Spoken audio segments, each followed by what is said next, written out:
우리 같이 기도하신 후에 목요 기도회 시작하도록 합시다. 같이 기도하겠습니다. 하나님 감사합니다. 이전에게 주의 말씀을 생각하며 배울 수 있는 기회를 주시니 감사합니다. 로마서 2장을 통해서 하나님께서 말씀하시는 것이 무엇인지에 대하여 바르게 인식하며 깨닫는 은혜가 있게 도와주옵소서. 그리함으로 하나님의 구원의 방식에 대하여 잘 생각함으로 또한 깨달음을 말미암아 우리의 구원의 온전함을 추구하며 또한 발견할 수 있는 기회가 되게 하옵소서. 주께서 함께 원하오며 예수님 이름으로 기도합니다. 아멘. 오늘 우리가 함께 살펴볼 말씀은 로마서 2장 14절과 15절 말씀입니다. 이 말씀은 가로가 쳐져 있는데 그 의미에 대해서는 지난 시간에 말씀을 드렸습니다. 오늘 우리가 이 구절을 통해서 무엇을 말하고 있는지에 대하여 생각해 보려 합니다. 먼저 로마서 2장 14절과 15절 말씀을 제가 봉독하겠습니다. 율법 없는 이방인이 본성으로 율법의 일을 행할 때에는 이 사람은 율법이 없어도 자기가 자기에게 율법이 되나니 이런 이들은 그 양심이 증거가 되어 그 생각들이 서로 혹은 고발하며 혹은 변명하여 그 마음에 새긴 율법의 행위를 나타내느니라. 아멘.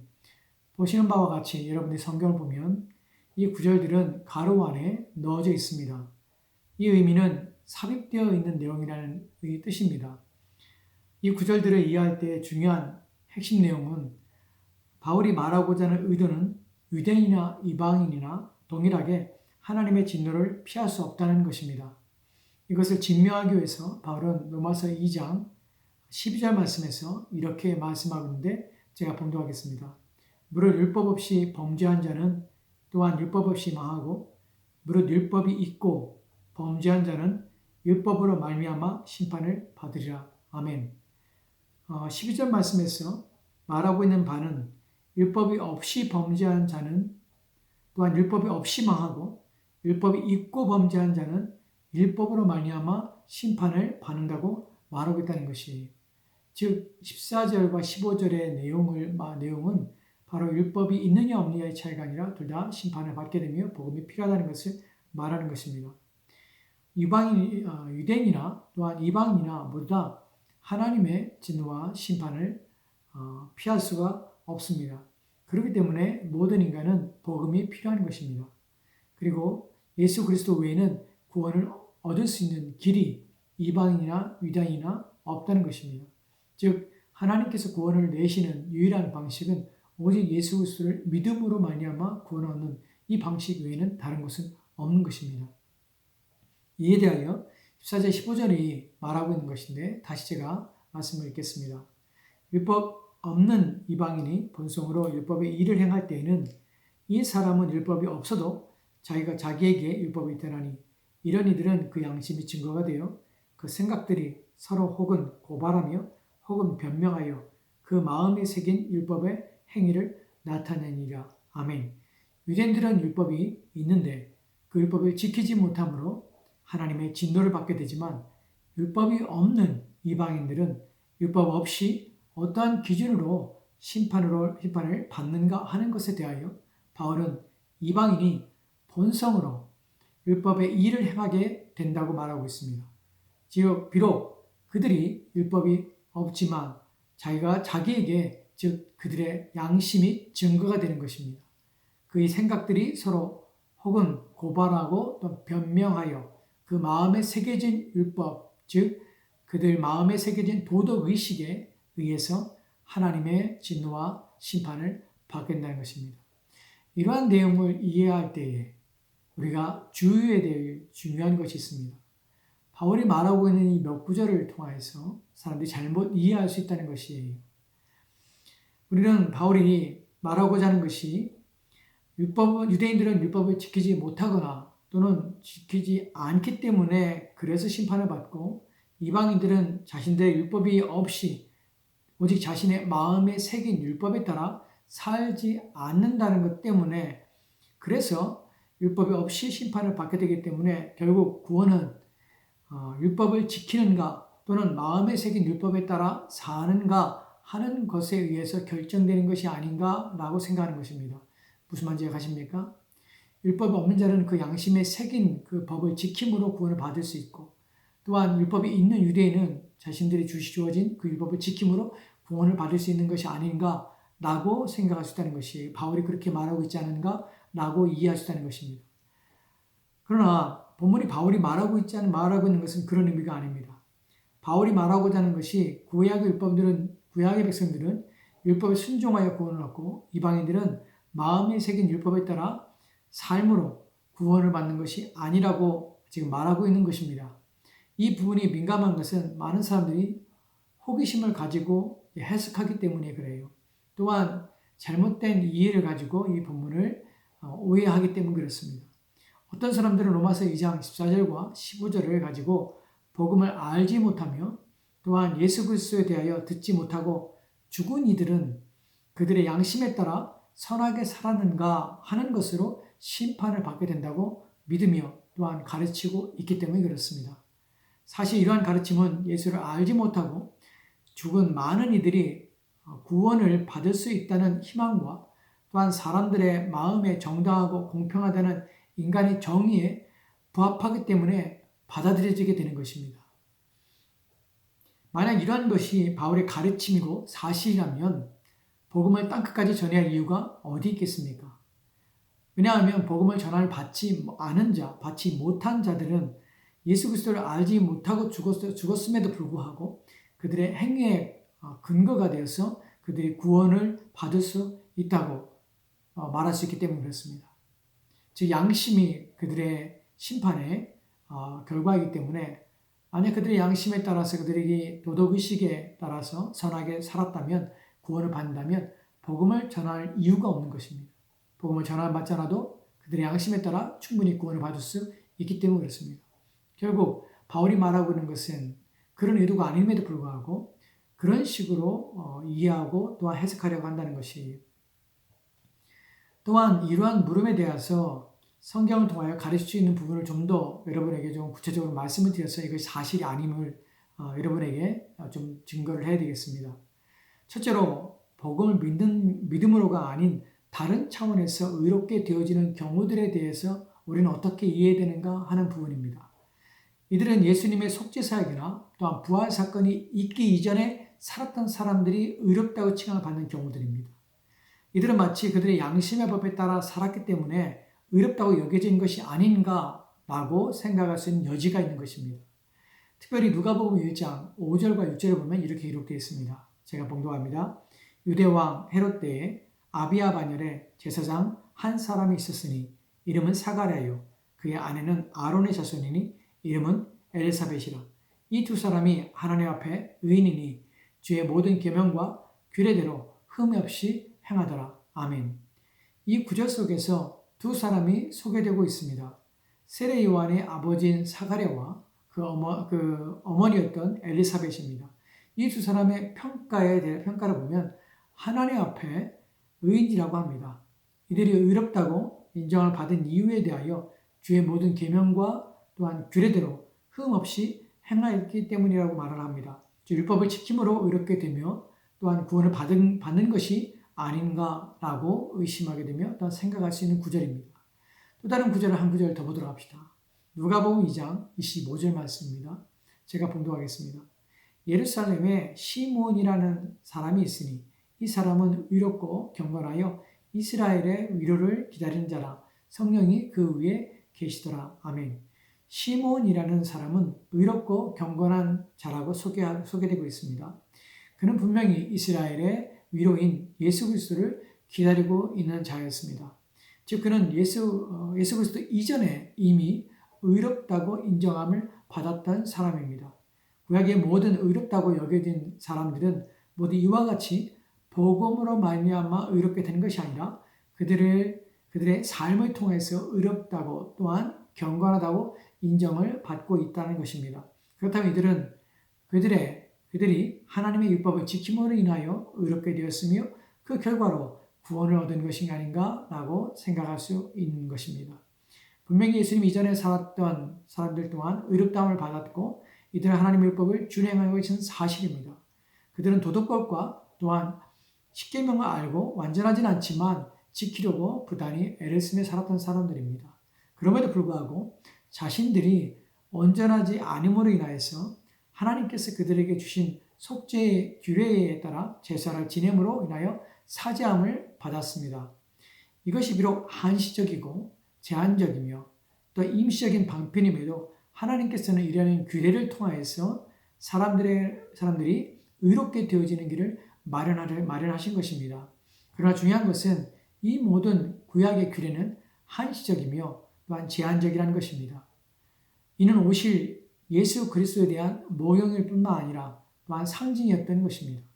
구약시대의 모든 사람들이 의롭게 되는 것은 하나님께서 그들을 의롭게 하시는 방법을 믿고 순종했을 뿐만 아니라 이러한 것이 온전할 때가 온다는 사실을 또한 어렴풋이 깨닫고 기다리고 있었던 것입니다. 누가복음 2장 25절에서 시몬 또한 이스라엘의 위로를 기다리고 있었던 것입니다. 즉 예수 그리스도를 기다렸다는 것입니다. 이것에 대해 좀 더 분명하게 말하고 있는 것이 요한복음 8장 56절 말씀입니다. 요한복음 8장 56절 말씀 제가 봉독하겠습니다. 너희 조상 아브라함은 나이 때 볼 것을 즐거워하다가 보고 기뻐하였느니라. 아멘.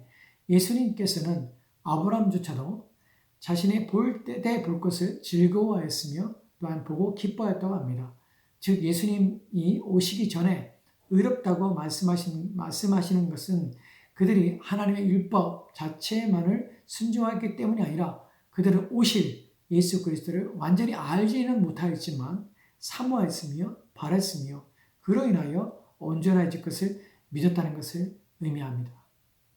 우리가 로마서 후에 보겠지만 로마 4장에서 아브라함의 믿음에 따라 믿음이 아브라함이 행함으로 구원받은 것이 아니라 믿음으로 구원받았고 또한 믿음이 조상이 된 것은 그 또한 오실 예수 그리스도에 대하여 어렴풋이 믿고 또한 그리스도를 통하여서 그가 사죄를 받았기 때문에 구원받은 것임을 우리가 알게 된 것입니다.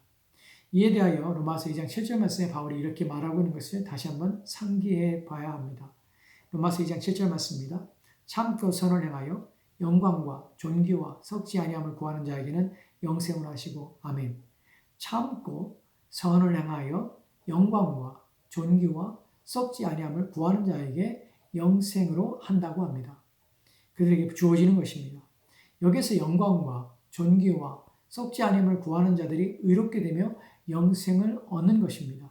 이러한 내용은 구약에 의롭다고 여겨지는 자들에게도 해당이 되는 것입니다. 그것으로 그들은 하나님의 영광을 구하는 자들로 하나님을 깊이 깨달으며 이해하려고 애썼을 뿐만 아니라 존귀, 즉 하나님께로부터 오는 영광을 구하였던 자들이었습니다. 하나님께서는 그들을 높이시며 또한 의롭게 하시는 날을 구하였다는 것입니다. 또한 그들은 썩지 아니함을 구한 것입니다.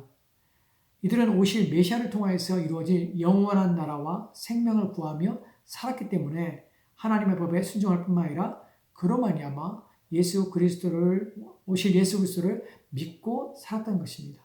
계시의 정진성 속에서 구약에서는 감추었던 분명하지 않았던 그리스도에 대한 것이 점차적으로 계시가 하나씩 주어지고 또한 그 계시가 성취됨으로 말미암아 이제 오실 예수 그리스도가 완전하게 보여짐으로 그들은 희미하게 하나님께서 만드신 제도와 또한 규례를 통해서 지킴에 순종함으로 그 모든 것이 그리스도를 예표하기 때문에 구약의 모든 백성들 또한 그리스도 예수를 믿음 말미암아 구원을 얻었다고 우리는 알 수 있습니다. 즉 하나님께서는 구원의 사역에 있어서 예수 그리스도의 중심에 두셨고 구약과 신약의 모든 백성들은 오직 그리스도 안에서만 구원을 받게 된 것입니다. 이것을 지금 바울이 말하고자 하는 것입니다. 바울이 이에 대해 결정적으로 이렇게 말하는 것을 하게 되는데 로마서 3장 9절과 10절 말씀을 보면 이렇게 기록되어 있습니다. 그러면 어떠하냐? 우리는 나으냐? 결코 아니라. 유대인이나 헬라인이나 다 죄 아래에 있다고 우리가 이미 선언하였느니라. 기록된 바 의인 없나니 하나도 없으며. 아멘. 유대인이나 헬라인이나 다 죄 아래에 있으며 의인은 하나도 없으며 하나도 없는 것입니다.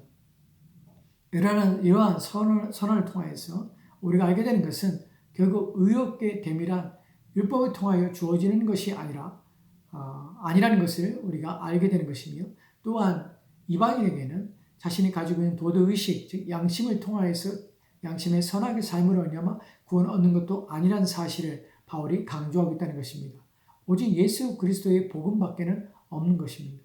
또한 바울이 로마서에서 강조하고 있는 것을 또한 알아야 하는데 로마 전체 내용 속에서 로마서 2장이 말하고자 하는 것이 무엇인가 하는 것을 우리는 깨달아야 합니다. 바울은 하나님의 복음이 무엇인가에 대하여 그리고 이 복음이 왜 모든 인간에게 필요한가 하는 것에 대하여 말하고자 하며 강조하고자 하는 것입니다. 특별히 로마서 2장의 중심 주제는 유대인과 또한 이방인들이라 모두 하나님의 진노를 피할 수 없다는 것에 초점을 맞추고 있는 것입니다. 또한 결국 그러므로 말미암아 복음은 율법을 가지고 있는 유대인뿐 아니라 율법을 가지고 있지 않고 양심의 법에 율법이 새겨진 이방인들에게도 필요하다는 것을 말하며 증명하고자 하는 것입니다. 이제 둘째로 이방인들이 양심을 따른 행위로 구원을 얻는가 하는 부분에 대하여 말씀을 드리겠습니다. 사람들에 의해 칭찬을 받으며 또한 의로운 사람이라고 여김을 받는 이들이 있습니다. 비록 이들이 세상 사람들에게는 의롭다고 인정을 받는다 하여도 여전히 그들은 하나님 앞에서 불경건한 자들이라는 것입니다. 로마서 1장 18절 말씀을 보면 이렇게 기록되어 있습니다. 하나님의 진노가 불의로 진리를 막는 사람들의 모든 경건하지 않음과 불의에 대하여 하늘로부터 나타나나니. 아멘. 하나님의 진노는 사람들에게 옳다 인정을 받는 사람인가 하는 것이 중요한 것이 아닙니다. 사람에게 의롭다고 인정받는 것이 기준이 아니라는 것입니다.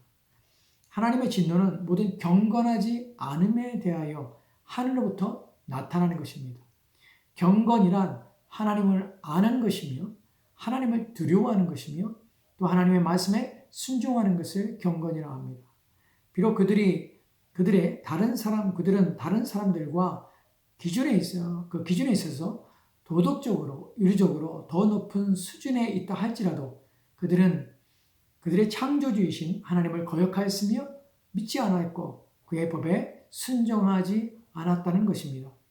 이러한 법은 하나님께서 인간들의 마음에 하나님을 알만한 것을 주셨을 뿐만 아니라 그들의 양심에 율법을 새겨서 순종하게 하시기를 원하신 것입니다. 즉 그들은 그걸 통하여서 하나님을 발견하며 하나님을 추구하도록 만든 것입니다. 그러나 그들은 그것을 거절하였고 거부하였기에 그들은 결국 하나님의 심판을 피할 수가 없다는 사실입니다. 셋째로 복음을 듣지 못한 이들은 어떠한 기준에 제시되고 있는가 하는 것입니다. 복음을 듣지 못한 이들은 어떠한 기준이 제시되고 있는가? 사람들의 생각 속에서는 복음을 전혀 듣지 못한 사람들이 정죄를 받는 것이 불합리하다고 생각할 수 있습니다. 그러나 이에 대하여 이들 역시 복음을 거절했기 때문에 정죄를 받는 것이 아니라 그들이 양심의 법에 새겨진 율법에 순종하지 않음으로 말미암아 정죄를 받게 될 것이라는 점입니다. 복음이 없다고, 복음을 듣지 않았다고 그들이 심판을 받는 것이 부당한 것이 아닙니다. 이미 그들의 양심에 하나님께서 율법을 주셨고 그 양심에 따라 살지 않았기 때문에 그들은 진노를 받으며 심판을 받는 것입니다. 넷째로 복음을 전혀 들을 수 없는 가운데 살다가 죽은 이들의 구원에 대하여 성경은 무엇이라고 하는가 하는 것입니다. 이에 대하여 성경은 아무것도 말씀해주고 있지 않으며 우리는 전혀 알 수가 없다는 것입니다.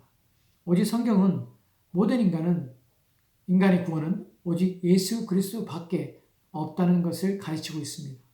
오직 예수만이 길이요 진리요 생명이 되는 것입니다. 그렇다면 복음을 전혀 듣지 못하고 죽은 자들은 억울한 것이 아닌가라고 우리는 인간적으로 생각할 수 있습니다. 이에 대하여 첫째로 우리는 이에 대한 하나님의 뜻과 계획에 대하여는 전혀 알 수가 없다는 사실입니다. 하나님께서는 이러한 것에 대하여 비밀에 붙이셨습니다. 우리는 이들이 어떻게 될지에 대하여 우리는 전혀 알 수가 없습니다. 둘째로는 하나님은 언제나 옳으시며 정의로우시며 공평하시다는 것을 우리는 기억해야 합니다.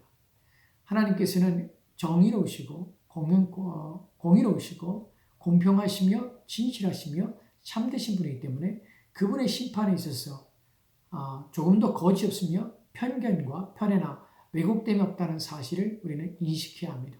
즉 복을 받지 못한 자들의 죽음에 대하여 생각할 때 어떻게 될까 하는 부분에서 우리는 하나님의 정의와 공의와 또한 하나님의 진실과 참되심에 대하여 우리는 신뢰하며 그분이 결정하심에 우리는 순종할 따르는 것입니다. 셋째로는 우리가 감히 하나님에 대하여 무엇이라 말할 수 없다는 것입니다. 바울은 로마서 9장 20절 말씀에 이렇게 말씀하고 있습니다. 이 사람아 내가 누구이기에 감히 하나님께 반문하느냐. 지으심을 받은 물건이 지은 자에게 어찌 나를 이같이 만들었느냐 말하겠느냐. 아멘. 이 사람이 감히 자신이 누구이길래 하나님께 반문하며 나를 이같이 만들었냐고 말할 수 있는가 하는 것입니다. 하나님께서 왜 나를 이와 같이 만드셨는가? 왜 나를 보면 사실 로마서 9장에 대해서는 질그릇에 대한 비유를 통해서 버림받은 유기된 사람들에 대하여 바울이 말하고 있는 내용들입니다. 거기에 대해 하나님께서 택하신 자들에 대하여 에서와 야곱의 예를 들면서 바울이 설명을 하지요.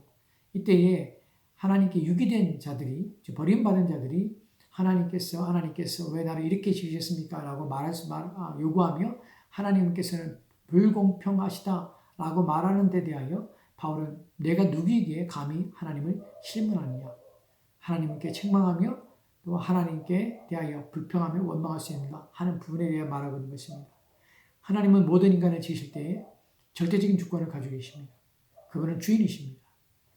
우리는 그분이 주권자이시며 주인의 사실을 잊지 말아야 하며 그 앞에 겸손하며 또한 그의 모든 말씀에 순종하는 것이 우리의 자세와 태도인 것입니다.